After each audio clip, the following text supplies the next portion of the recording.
Collectorate में प्रशासन में किसान नेताओं के बीच मंदुरी एयरपोर्ट के मुद्दे पर बैठक फिर रही बेनतीजा। लगाया आरोप, आजमगढ़ में मंदुरी स्थित हवाई पट्टी के विस्तारीकरण कर अंतर्राष्ट्रीय स्वरूप देने के शासन के प्लान को लेकर स्थानीय ग्राम सभा के लोगों की तरफ से चल रहे आंदोलन के 113वें दिन गुरुवार को जिला मुख्यालय पर कलेक्ट्रेट में आंदोलनकारी किसान व प्रशासन के बीच एक बार फिर से बैठक हुई। हालांकि बैठक के बाहर आने के बाद किसान नेताओं ने कहा प्रशासन अपने तरीके से आंदोलन को मोड़ना चाहता है, जबकि ग्रामीण शासन के मास्टर प्लान को रद्द करने की मांग कर रहे हैं। विस्तारीकरण की योजना का स्थानीय स्तर पर बहुत विरोध है। ये बात शासन को स्पष्ट रूप से प्रशासन को बताना चाहिए, लेकिन प्रशासन इसमें दूसरा तरीका अपना रहा। किसान नेताओं ने कहा आज प्रशासन से तीसरी बैठक आयोजित हुई, लेकिन बेनतीजा रही। 26 जनवरी को उन्होंने राष्ट्रपति को जो ज्ञापन भेजा था उसी के बिंदुओं पर बैठक की गई। खिरियाबाग में चल रहे किसान आंदोलन का नेतृत्व कर रहे नेता राजीव यादव ने बड़ा आरोप लगाते हुए कहा सूचना अधिकार अधिनियम के तहत मिली जानकारी में हवाई पट्टी के विस्तार हेतु प्रकरण प्रशासन स्तर पर विचाराधीन। जो परियोजनाएं शासन में विचाराधीन थी उस पर क्यों अवैध तरीके से किए गए झूठे सहमति पत्र, क्या अटारी के दबाव मुनाफे के लिए की जा रही गैर कानूनी कार्रवाई, अंतर्राष्ट्रीय एयरपोर्ट आजमगढ़ के लोगों की मांग नहीं थी। सरकारों को जानना चाहिए कि किसान मजदूरों का भी सपना होता है, सपनों पर बुलडोजर चलाना अन्याय है। अधिकारी और एडीएम प्रशासन की तरफ से बात रखी गई और किसानों की तरफ से बात हुई, लेकिन एक जो सबसे बड़ी समस्या आ रही है कि जो चीज़ ये कह रहे हैं कि हम ज़मीन नहीं लेंगे, ये तो कानून भी कहता है, लेकिन ये शासन के किसी आदेश को नहीं देना चाहते हैं। आपने बातचीत के दौरान जिलाधिकारी महोदय ने कहा एक लोगों की बात होगी, तो नहीं आज जो है जो हम लोगों ने 6 बिंदुओं का ज्ञापन दिया था उसी पे चर्चा करने के लिए बात किया, तो पहले बिंदु पे ही पेच फंस गया। काफ़ी सब पहले तो डीएम साहब लेट से आए, एडीएम प्रशासन अनिल मिश्रा जी बात कर रहे थे, उन्होंने कहा कि भाई हमारे पास पैसा ही नहीं है कि हम कोई जो है प्रोजेक्ट इस तरह का शुरू करें या कुछ है, जब हमको पैसा मिलता है तो हम करते हैं। तो हमारे लोगों ने सवाल किया कि भाई कौन सा पैसा आपके पास था जिससे आपकी पुलिस वहाँ पहुँच गई, आपका लेखपाल वहाँ पहुँच गया, और मधुरी एयरपोर्ट पे लेखपाल और ये लोग जो है कैसे वहाँ जाके बैठ करके लोगों से सहमति की बात करने लगे। दूसरा, जो कोटेदारों के पास सहमति पत्र भेजे गए, जो प्रधानों के यहाँ सहमति पत्र भेजे गए, आखिर क्यों भेजे? अगर शासन की यह मंशा नहीं है तो मुझे नहीं लगता है कि जो है ये कहीं ना कहीं अंदर कुछ और है। आज की बातचीत से क्या शासन की कोई मंशा?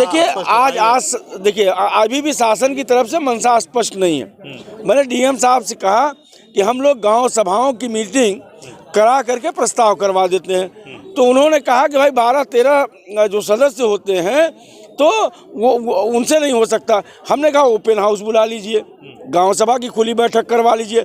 खुली बैठक का प्रस्ताव अगर आ जाता है कि सहमत में या असहमत में, अगर असहमत में आता है तो प्रोजेक्ट वापस करिए, अगर सहमत में आता है तो बनाइए। लेकिन डीएम साहब इस प्रक्रिया से भागने लगे, कहे कि ये अभी इसका वक्त नहीं आया है।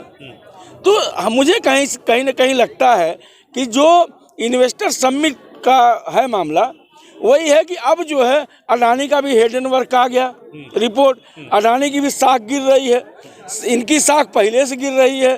तब योगी जी मोदी जी जो मांग रहे थे पैसा, जिससे लग रहा है कि अब उनका पैसा फंसने जा रहा है। तो एक माहौल क्रिएट करने के लिए कि भाई किसान विरोध नहीं कर रहा है, एक माहौल बनाने के लिए अब डीएम साहब भी अच्छे आदमी हैं, नौकरी करने आए हैं, तो वो नौकरी कर रहे हैं। एडीएम प्रशासन ने बहुत बेबाकी से कहा कि भैया मैं तो नौकरी करता हूँ और जो शासन मुझे कहेगा वही मैं करूँगा। मैं विनोद यादव।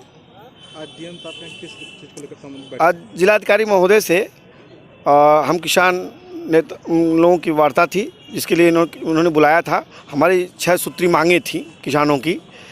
पहला था कि अंतर्राष्ट्रीय एयरपोर्ट विस्तारीकरण प्रक्रिया योजना के तहत हम ज़मीन जमा मकान नहीं देंगे। दूसरा था अंतर्राष्ट्रीय हवाई अड्डे का मास्टर प्लान रद्द किया जाए। तीसरा था अवैध सर्वे रिपोर्ट रद्द की जाए, किसान नेताओं का उत्पीड़न न किया जाए और आंदोलनकारियों पर पद से फर्जी मुकदमे वापस लिए जाएं।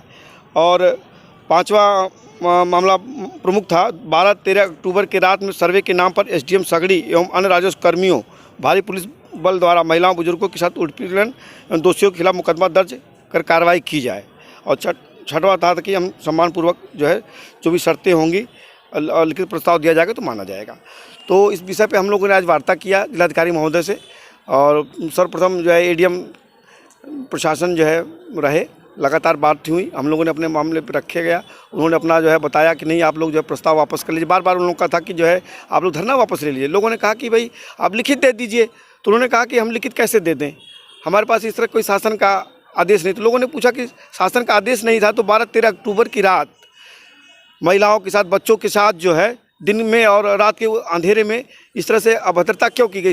सर्वे क्या रात में होता है? तो उन्होंने कहा कि हम 24 घंटा हम लोग वर्कर हैं, हम लोग नौकर हैं सरकार के, हम जब भी आदेश होगा हम करेंगे। फिर कोई चोरी वगैरह का बताने लगे, जो बात भटकाते रहे वो, और मूल मामले जो हमारे सवाल थे उसका जवाब नहीं दिए। आज इस बैठक में क्या नतीजा रहा, क्या फैसला लिया गया? और बैठक में लास्ट तक जो है हम लोगों ने कहा कि प्रस्ताव जो है, जो ये विस्तारीकरण का है, इसको आपने जो इसको रद्द किया जाए, शासन को भेजिए। आपको भेजने, आप तो यहाँ का भू सर्वे करवा लीजिए, पर्यावरणीय सर्वे करवा लीजिए, और जो भी भौगोलिक स्तर पर सर्वे कराकर उसकी रिपोर्ट बताइए कि सघन भूमि यहाँ पे उपजाऊ भूमि है, सघन आबादी है, यहाँ पर ऐसा करना उचित नहीं है।